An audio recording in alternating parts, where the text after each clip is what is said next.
docteur laaj bu njëkk bi moom mooy seetlu ne fu mu toll nii Covid 19 dafa amaat doole fii nii ci Sénégal ñii di ñàkk seen bakken ëpp nañ juróom-benn téeméer kaa itam mi ngi yokk bu baax a baax situation bi nan nga koy analyser. bon situation bi ni ñu koy analyser mooy certainement première étape bi ñëpp mobilisé woon nañu ba ñu am ay résultats yu baax mais après nag xam naa ñu defee ne affaire bi jeex na. moo tax sax ñuy prononcer deuxième vague alors que nee nañu du deuxième vague dafa jeexul woon parce que mosuñu atteindre 0% même ay 1% sur une population de plus de 16 millions c'est des millions c'est 1,6 million personnes test yi tamit yàgg naa leen wax ne dès le début que test yi dafa am problème ku médicalisé wul ku structuré wul ku nekkul ci dëkk bu nu ñu ko waxee dëkk yu mag yi doo mën a tester. ci dëkk yu mag yi sax am na village yoo xam ne test yi daf leen jafeñ parce que bu leen fàtte ñaari médecine ñoo am en Afrique médecine tubaab ak médecine nit ñu ñuul am na ñoo xam ne tey boo leen doon jox 100 millions du tax ñu dem rang yi ci benn ci fu ñuy consulter bu ñu ne la aussi feebar bi dañ ko ruus li ñuy wax français stigmatisé boobu mën na tax ba vraiment ñu bari duñ dem parce que buñ ne la sa waa kër dañ ko am déjà da ngay gis quartier bi yëpp changer seen attitude. maa ngi ciy wax benn histoire bu ndaw sax boo xam ne dañ demoon di tester benn famille kii doon jaay gerte ci xaw ma mango ci bunt bi amul lum ñu yekkul dañu mujj jënd mango yëpp parce que nee na depuis que famille bi ñu ne dañu am feebar bi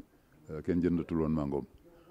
bés boobu def naa 25 ans 30 000 la ñu jënd mango yëpp yóbbu ko parce que ndaw si jëkkëram def naa moo ko amoon temps yooyu tamit gis nga ni ñu tiitalee nit ñi ay escadron ñoo doon ñëw jël se ki ñu testé ay boole waate di ci am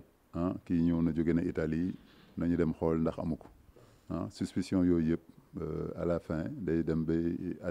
ñi bokk ci ñi jàppale feebar bi du ñu bari donc nit ñi dañ koy daw. am na ñuy naan virus bi dafa gën a soxor parce que bu ñu xoolee aussi ñi nga xam ne ñoom ñoo ñàkk seen bakkan jamono ji fii Sénégal dafa mel ni lu ñu ful dafa bari lool. ndax yow da ngay soutenir thèse boobu noonu que virus bi dafa gën a soxor. bon maa ngi delluwaat ginnaaw monsieur Diallo di la wax ne d'abord man du ma expert en virologie du ma expert en épidémiologie mais urgence laa xam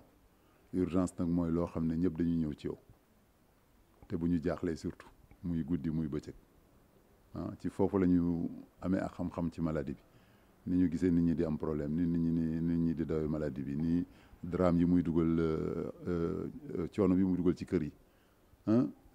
loolu moo tax ma di ci wax boobu ba léegi mais mosuma wax ne expert la mosuma wax ne épidémiologue la ci loolu nag li ma gis mooy man demoon naa ba am juróomi lal laa defaroon juróomi chambre laa defaroon bi ci premier mbas bi ba lal yoolu tam doon fees ba mu jékki-jékki nag vraiment demoon nañu bay gisatuñu kenn bon ça aussi sa kooku nag pourcentage la ci situation population bi parce que ñi ñëw privé bi xam nga bon bariwuñu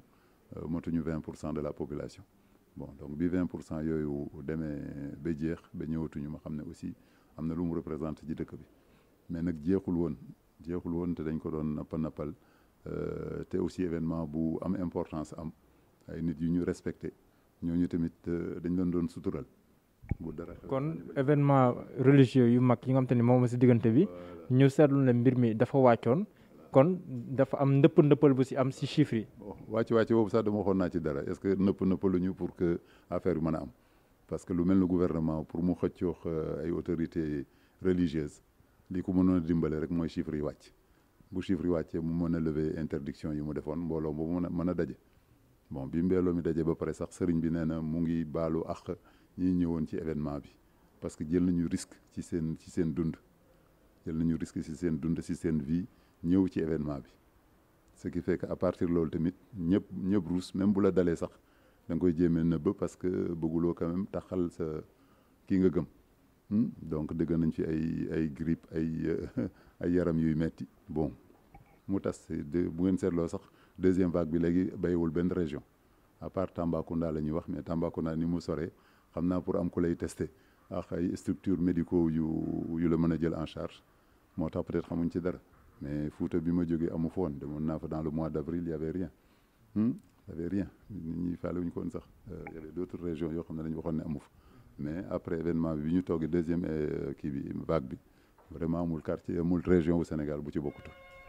ndax tamit yow yaa ngi ci privé bi ci li nga doon am ci li ñu tuddee première vague entre guillemets ak jamono ji ci wàllum urgence nii di ñëw ndax jàpp nga ne aussi nit yi gën nañoo ñëw ci lim bu gën a bari ak tamit ndax ñi nga xam ñu ngi ci ñàkk seen bakkan aussi yow yaa ngi nemmeek loolu ci par rapport ak chiffres yi nga xam te ni moom nga am. waaw ci loolu laa jëmoon bi ma ne la ci premier mbas bi 3 yooyu la 5 lal yooyu laa defaroon dañ ko tabax sax benn restaurant bu fa nekkoon la ñu annulé ko transformé ko en chambre mais bi ñu demee ren ba mu démarré waat ni nga ko waxee dafa dem ba 5 yooyu saturé très rapidement il a fallu que ma jël benn ascenseur 6 ascenseurs yi ma amoon bloqué ko pour waa Covid yi di jël foofu di dem au 4e étage 4e étage 10 chambres ñoo fa nekkoon mais temps yi nee naa la amul ku ma dul laaj malade ku ma dul laaj ndax xam naa place muy waa SAMI muy waa CTO muy waa principal muy waa Dantec mu dem aussi ba 10 chambres yooyu fees léegi démb laa jóge ci benn kuy loué ay conteneurs pour laaj ndax nu ñu mën def en place pour am ci conteneurs yooyu parce que affaire bi dafa tar amatuñu temps di tabax wala di defar donc il faut ñu trouver benn système bu ñuy bon loolu tamit xalaat naa ko bu baax laajte woon naa sax un moment l'armée c'est une tente hôpital de Brousse yooyu ma tax mën nañ ci am mais ñu ne ñun en tant que privé on n'y a pas accès loolu nag laa doon xalaatal waa état bi wala waa ministère ñu jéeme xool parce que ñoom tamit dañu déborder fi ñu nekk ñëpp wax nañ ko waa SAMI wax nañ ko monsieur kii Bousso bu Kous wax na ko donc defe naa quand même war nañu gën a góorgóorlu génne moyens yi. si wàllum tam jumtukaay parce que yow si privé bi nga nekk mais xam nañ ne pour faj Covid 19 yenn saa ñi nga xam te nii dañuy am jafe-jafe si wàllum nooyi wala ñi war a taxaw si yeneen jumtukaay ban xayma nga si def par rapport ak privé bi. d'accord bon par rapport à privé bi bon déjà ñun dañu am problème bu rëy parce que assurance yi ñoo doon jël en charge beaucoup de malades du privé ñi am assurance wala seen entreprise di leen jël en charge ñoo parce que ñoom ñoo doon ñëw bon ñu nag dem nañu ba bi ñu promettre avec les 1000 milliards que la maladie sera gratuite que ñun privé yi sax defe naa dugaluñ ñu ci woon ba léegi sax am na ñu may wax nu ma duggee ci feebaru mbas bi te boolewuñ ma ci mais kuy faj moom defe naa mënuñu la tere faj bu malade ba fëggee sa bunt mën na ko wax génnal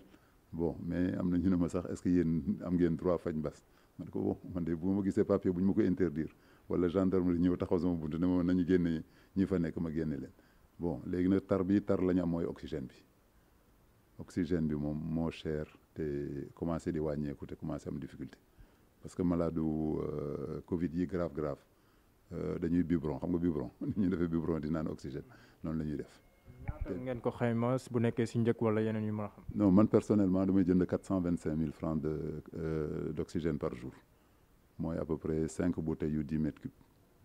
bon loolu moom dama koy dépenser minimum te dañ koy refacturer malade bi kooku tamit wax naa ko lu bari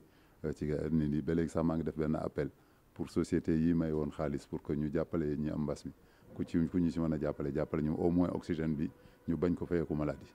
yi loolu maa ngi ciy jàpp parce que oxygène quand même yàlla moo ko defar muy jinni ni histoire bi mu lay raconté sax benn malade la ñu joxoon benn facture du woon sama clinique sax ñu jox ko facture mu xool facture bi commencé jooy ñu ne ko lan la est-ce que kii bi dafa cher mu ne non c'est pas que dafa cher mais yàlla may na ma bi ma juddoo ba léegi may nooyi oxygène te du ma fay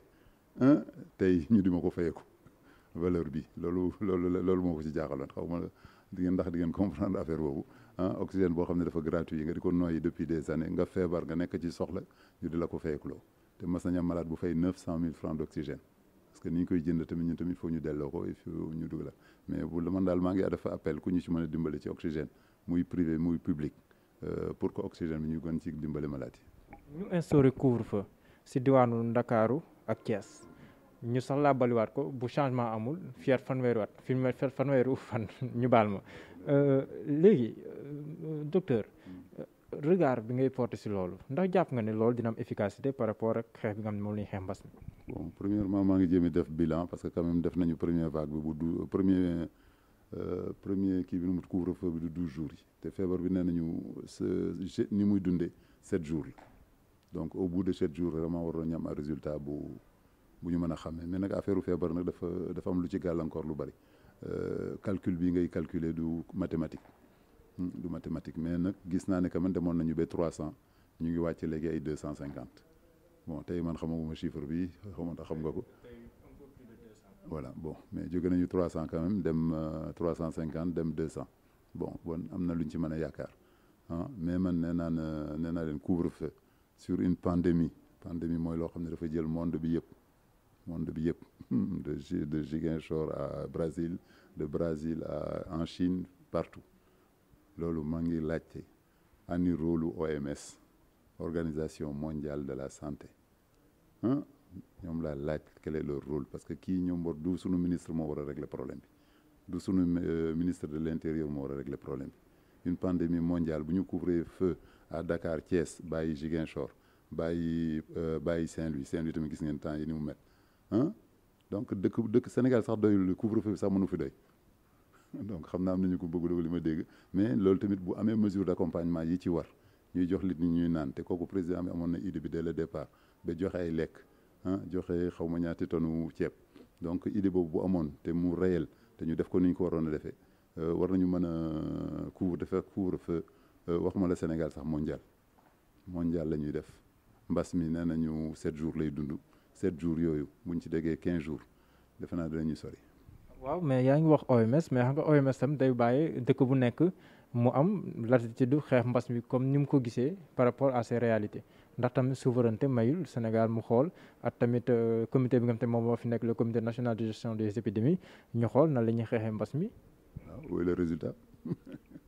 monsieur Diallo wooyu le résultat bu ñuy joxee dëkk bu nekk mu jël autorité le résultat est là la pandémie évolue am na nouveau microvirus sax bu génn dégg naa en Angleterre ñu ngi ko ragal mu ñëw ci ñun te soriwu fii est-ce que dégg naa mu ngi Gambie mu ngi dans les zones anglophones man amoon naa benn hospitalisé bu jóge woon Gambie bon heureusement on a tout fait yóbbu ko dans tous les laboratoires on a regardé jóge woon sax kii Angleterre bon mais heureusement du woon moom mais tout est possible très rapidement donc moo tax ma ne la avec la dimension et le déplacement maintenant mondial et la globalisation defe naa combat bi mënoo toog ci sa bureau di décider loo xam ne parce que en plus sans compter mouvement yi am léegi voyage yi arrêté wuñ ko nit ñaa ngi voyager nu mu leen neex di dem partout dans le monde donc bu fekkee même règlement bi amul duñ ci génn